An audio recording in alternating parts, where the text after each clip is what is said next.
All right, so let's start with the third or fourth. Um, okay, so this one starts off where the AI says, here's the full structured map of your shadow traits, Alex. Not generic Jungian theory, but the actual architecture of your shadow based on your life history, patterns, wounds, strengths, and the transformation you've been undergoing. Each trait is mapped as a shadow trait, the disown part, origin, where it came from, distorted expression, how it leaks out sideways, an integrated form, the healthy version you're growing into.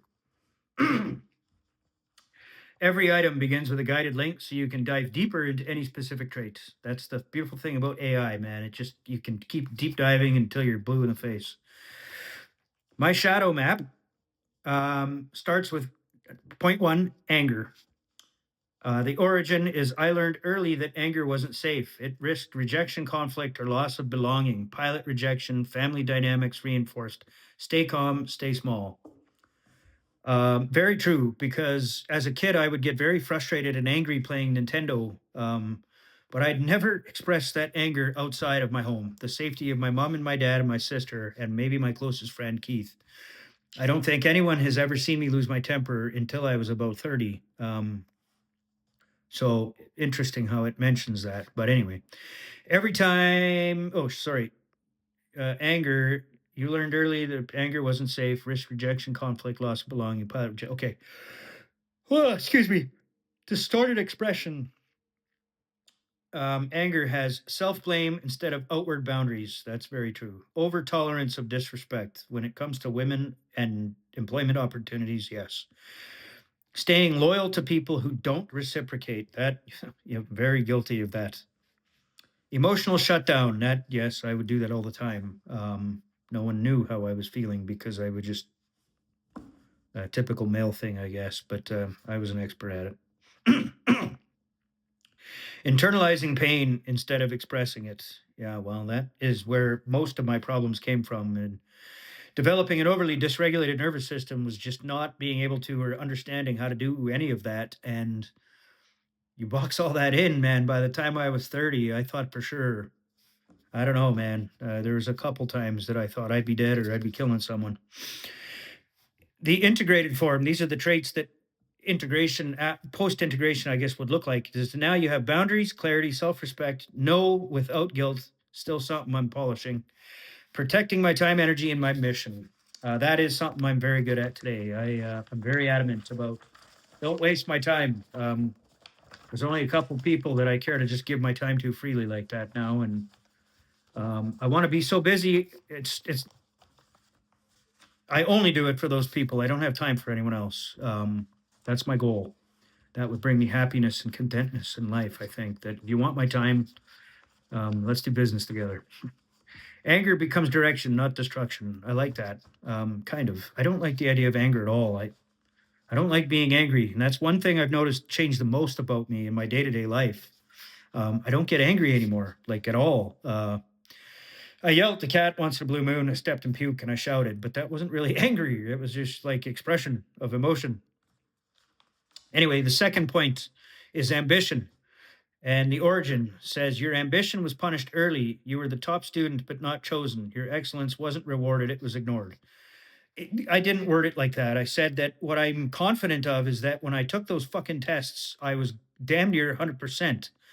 Um, Based on the patterns of my life's experience, when there's an exam or a test that I want to take, I will go to hell and high water to make sure that I get nothing less than perfect marks.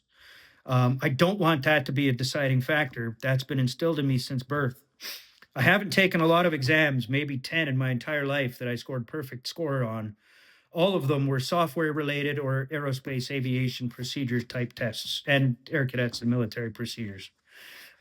Most tests in life I didn't even take, so I didn't even have a 40%. Anyway, yeah, why it worded it like that is it's interpreting what I was saying slightly off, and I just wanted to correct that. My ambition became associated with pain, distorted expression, underplaying my capabilities, imposter syndrome, waiting for permission, building in secret, fantasizing instead of executing. Those last 4 for sure. I don't really understand underplaying my capabilities, but building in software, man, I built software in privacy. No one even knew I was doing it. I don't even know if my dad knew I was doing it until I was probably in my mid-20s. I was so embarrassed by it because only the nerdiest kids in school were doing it, and I had enough heat on my back. I didn't need to have more people bullying me for being a dork or a nerd or a geek. There's 3 distinctions there. I should do a video on that. I'm an expert in all. Well, the geek part anyway. Maybe the nerd, not the dork. Anyway, the integration form of the equivalent of distorted expressions are Simplisti, my business, long arc vision, leadership, strategic execution, and I can build something world class. Literally something I tell myself every morning in the shower, and I have so for the last 5 or 6 months. It's a constant reminder to rewire my neuroplasticity or negative thoughts patterns or whatever, that I'm good enough and fuck my internal thought and fuck the outside world. I'm going to just build it and put it out there and then I'll know. But I need to literally tell myself that daily because I've held myself back so much in life that told myself I was a loser and I wouldn't do anything or become anything. And anyway, ambition becomes purpose, not shame. I didn't feel shame. I just didn't want anyone to know because they would laugh at me. The idea of high school dropout with working at a gas station would build a software company. Most people laughed at me. Um, I mean, I'd be one laughing now, but it's also 30 years later. So a lot can happen in 30 years. The number 3 is entitlement to success, my origin. I was taught to be grateful for scraps, kind of. And that's my dad, man. My mom and dad both grew up poor, so they very much just always pounded that into my head. You internalized, I don't deserve more unless someone chooses me. I don't really understand that, but maybe. Um, this is called distorted expression. Sorry, chasing unavailable women. Guilty. I've done that more times than not. Over giving to prove worth. Guilty. I've done that with women that I chase that were unavailable more times than I can shake a hand at. Accepting less than I deserve. Oh, you betcha. Staying in jobs that undervalued you. Yes, big time. Hoping someone else would validate my potential. Well, go back to the first video where I talked about the flying and the pilot thing, and I went in there, they said no, and then I hovered around the fence for a couple of weeks, hoping someone would see me as a passionate aviation geek and give me an opportunity. They never did. Um, there's that validate my potential, man. I should have just kept moving, and I didn't. The integrated form equivalence. I deserve success because I build value. I choose myself. Pardon me. My work stands on its own.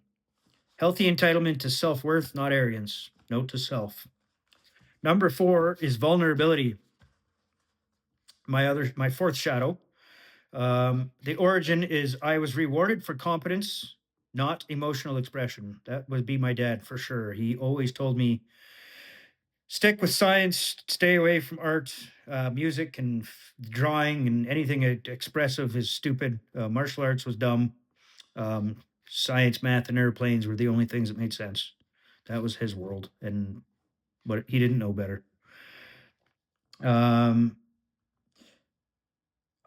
You learn to be the strong one, the logical one, and the self-reliant one. Yeah, I mean, it's I don't know about strong. In some respects, for sure, I have been. In other ways, no, I was the first to collapse. People on the outside wouldn't have seen that, but the self-reliance, for sure. I've always been a bit of a loner, um, because I had to be. I don't know. The distorted expressions is emotional isolation, attaching to one person, specifically women at the outlet, suppressing needs, numbing with substances, collapsing only in private. I agree with all of those. The integrated form equivalents is therapy, honest conversations with your parents. Yes, I have. Emotional literacy, which is what I'm learning. Self reflection, authentic connection. Those are 2 things self reflection is what I've done every day for the last 9 months without fail. And authentic connection, man, it's just I'm closer with my mom and dad and my sister and my brother from another mother and a couple other friends that I've ever been. Um, that's part of why I feel like I've never been happier than I have been now, despite being more alone. I don't feel loneliness. Oh my goodness, I drool all over my sweater. Vulnerability becomes strength, not weakness. Okay, so my fifth shadow trait is the desire to be chosen, which is the one that stings because it's the one I don't know, I don't like acknowledging, but baby steps. The origin is the pilot rejection plus romantic rejection created a core wound. I am only worthy if someone picks me. The distorted expression is my 6-year pursuit of syrup. I'm going to call her syrup. Interpreting her breadcrumbs as hope, confusing fantasy with connection, tolerating ambiguity, longing instead of choosing. My new integrated form will be I choose myself. I choose partners who choose me back, and I don't chase. This becomes discernment, not desperation. The sixth shadow trait is leadership. Leadership. You were always capable of leadership, but early rejection made you shrink. You learned to be quiet, strategist. Sorry. You learned to be a quiet strategist, not the visible leader. The distorted expression. Hiding my vision, working under others who were less competent, letting others define my worth, avoiding the spotlight, and building alone. Absolutely, yes. I don't much like the tone of working under others who were less competent, but I mean that happens especially in something technical like software engineering. Your manager, quite possibly, he's never written a line of code in his life, so how the hell does he understand anything about architecture? Um, anyway, that just happens, but I complain about that a lot with AI, so that's probably where it's picking up on that from past combos.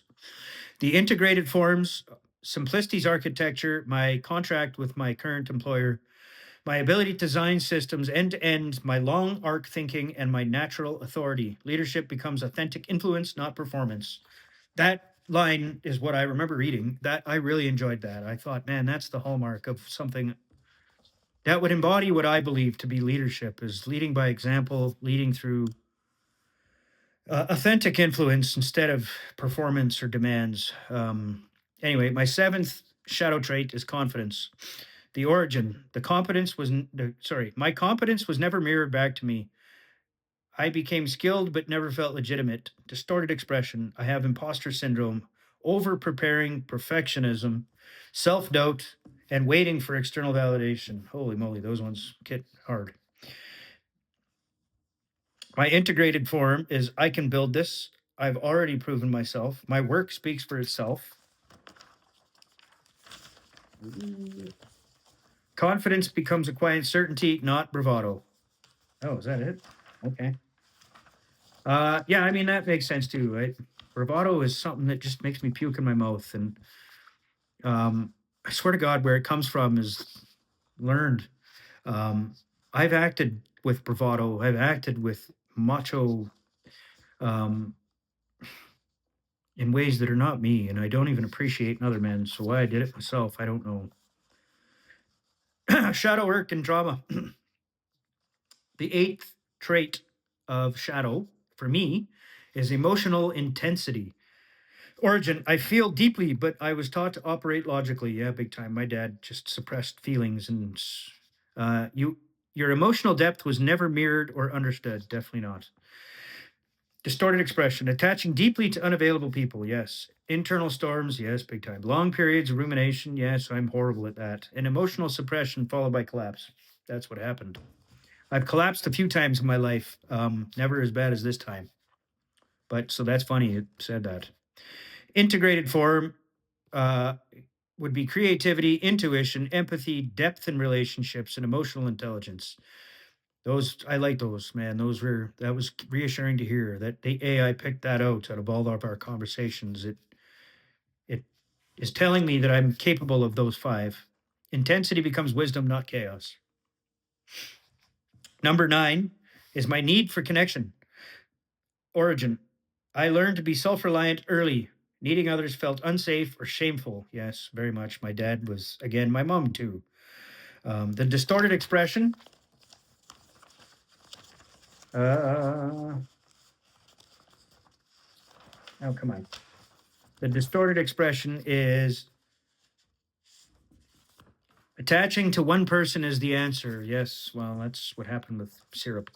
Loneliness, emotional isolation, over independence, difficulty receiving support. Yes, big time. I I don't accept help very often, and there's been times where I was super jaded afterwards because it was so much more difficult. But I blame the system instead of me, and I don't know. Integrated forms, healthy relationships, community collaboration, emotional reciprocity, rip, reciprocity. Anyway, stupid fucking word. Connection becomes nourishment, not dependency. That's nice. I have definitely had a dependency on women before. Sometimes it was sexually motivated, other times it was emotional, and sometimes it was both. And the sexual ones I've taken advantage of many, many times. I've used it as a form of drug and release. Really try, still something I need to work on because I still have those thoughts. Anyway, the full pattern. Your shadow is not a dark pit. It is a compressed archive of my ambition, my leadership, my confidence, my emotional depth, my boundaries, my self worth, my desire for connection, my right to be chosen, and my right to succeed. These traits were never broken, they were disallowed, and now they're coming back online. And that's a wrap of the 4-part mini series on Alex's life.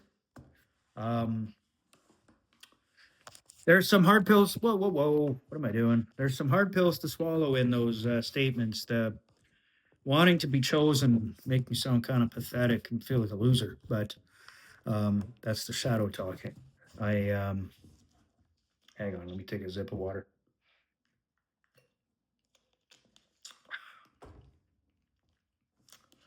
It it's a lot to take in, man. It all of it for me is important because it's a